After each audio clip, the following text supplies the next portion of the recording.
And right now at 6 o'clock, a woman from Connecticut missing in Japan. What her family is saying and calling on authorities to do now. Police the search warrant! Body camera video released of officers serving a search warrant to the wrong home. How New Haven officials are now reacting. And unless you get an extension, the deadline to file your taxes is here. Angela Bavaro sharing info you need to know to meet that deadline. All local, all morning. This is Fox 61, Connecticut's news station. 6 o'clock Tuesday morning. Good morning. Thanks for waking up with us here on Fox 61, America Areas. And I'm Keith McGilvery. Good to have you here as we get started this hour. We do so with a check of the weather. Meteorologist Matt Scott standing by with that. Hello, good morning, friend. good morning, good morning. We have a springy day, which is good because it's, well, spring. But we have temperatures that are down a little bit. I mean, you know, truth in advertising, right? But we do have, if you remember last week, temperatures are definitely feeling summery. We got that in the forecast again coming in a few days. Cloudy, cooler, a little on the breezy side of the west. It's a dry stretch taking over. May get a little drip today, not a big deal, but generally speaking, not a lot of rain in the extended forecast till the weekend. 50 in Hartford, 53 in New Haven, 50 in Groton, mid to upper 40s. That's not a bad start, but temperatures with thicker clouds are not really going to be moving much over the next couple of days. Got a flow out of the west-southwest. A little bit of activity off towards the west. You see some snow and rain. Don't worry about either. If anything, we get a raindrop or two, and that should be it. As you can see, the precip chances are pretty much negligible for the next couple of hours. Sunny skies-ish. Clouds definitely taking over quickly as numbers get only into the mid-50s. Not a big swing on the thermometer thanks to those clouds. There is more sun. There are more warm temperatures in the extended forecast. Talk about when to expect them coming up in a few minutes. Let's go to the roads right now. We got to say welcome back and well-rested, I hope, to Lauren Zenzi.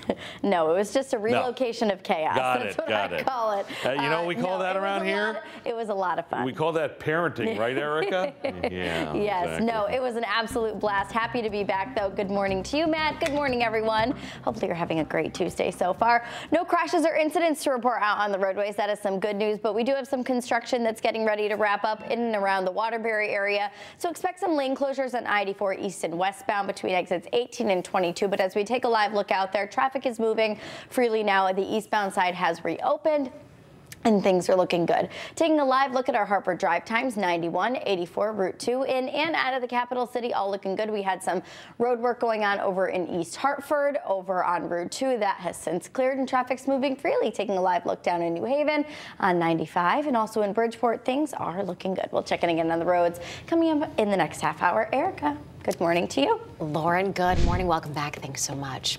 All right, 6:03 now, and a family in Stores is desperately searching for a loved one who went missing in Japan, and they're asking for help from here in the community. They really want to bring her home. We're checking in Fox 61's Lindsay Kane. She's live here in the studio now with the very latest. Lindsay. Hi, good morning. Well, Patricia Wu Murad, who goes by Patty, is an avid traveler and hiker. Now, she planned a trip to Japan to hike along the Kumano-Koto Trail, but last week her family got a call from Japanese authorities saying she was missing. Now, Patty is originally from Stores. She retired from United Technologies last year. She's been on several big trips since then, and her family says she planned every aspect of her 700-mile journey. Japanese authorities called off the search for her after 72 hours, but her husband Kirk flew 6,000 miles to Japan to search on his own. Now he's hired a private search and rescue crew to help him, while his sister-in-law Julie has been reaching out to local officials here at home. Julie says Japanese officials told her Patty could be off the hiking trail on a different route or in a small village in the Key Peninsula. Every piece of this trip she planned for months. So for something like this to happen to her, there must really be something wrong. We were begging them, asking them to please continue the search, to keep looking for her. Now back at home, Senator Richard Blumenthal is joining the fight to help bring Patty home. He's using his power in Congress to help get access to Patty's iPhone records, hoping it will be a path to her location or at least some more information. Now, the family is also asking their community here at home to help them with the costs associated with looking for Patty. A GoFundMe link is on our website, fox61.com. Coming up in the next hour, more on what Senator Blumenthal says he's working on to help bring Patty home as well. Keith and Erica will send things back over to you. All right, Lindsay, thanks so much. 6:05 now. And this morning, we're now getting a closer look at the botched police raid in New Haven. Authorities releasing the body camera footage of the moment that they put the wrong person in handcuffs. Police with a search warrant! Let me see your hands. Let me see your hands. Door that way. Door. What? Now, this all happening in the early morning hours of April 6th. Police were searching for Timothy Yurgo.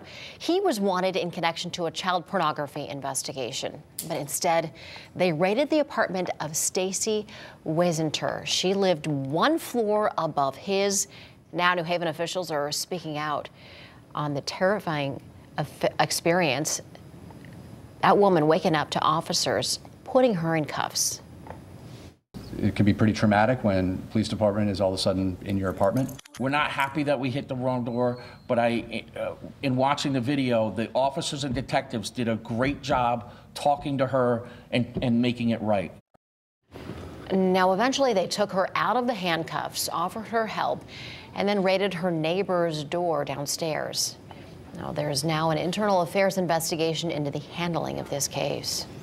All right, 6:06 now on a Tuesday morning. The clock is ticking, folks. You have until midnight to file your returns or file for an extension on your taxes. It can be a headache-inducing process, but there is still help available. Want to make sure you get the info you need. Fox 61's Angela Bavaro joining us live outside the Capitol in Hartford this morning with some last-minute reminders. Angelo, good morning to you. Hey, good morning, Keith. And being on time to file that tax return or file for that extension, that is super important to avoid any interest or any penalties. So if you do have to file for that extension, let's talk about what you have to keep in mind. Take a look at this.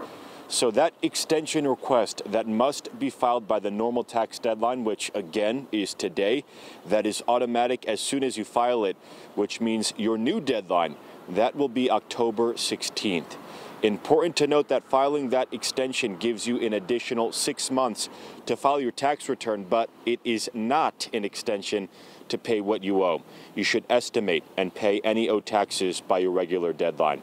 Now, all you have to do to file that extension is fill out a form on the IRS website. Something else to note this tax season, many Americans are getting smaller tax refunds this year as a few pandemic policies have expired and tax credits return to those past levels.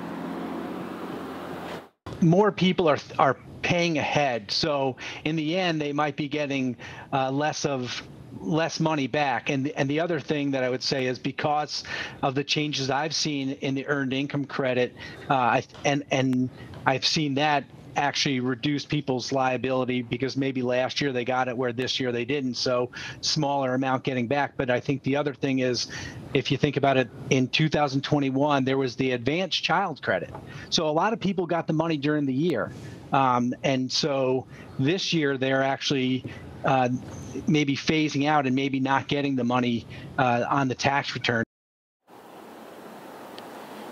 Now, if you do plan on filing today, any taxpayer who made $73,000 or less in 2022, they can file their taxes electronically with the Free File program.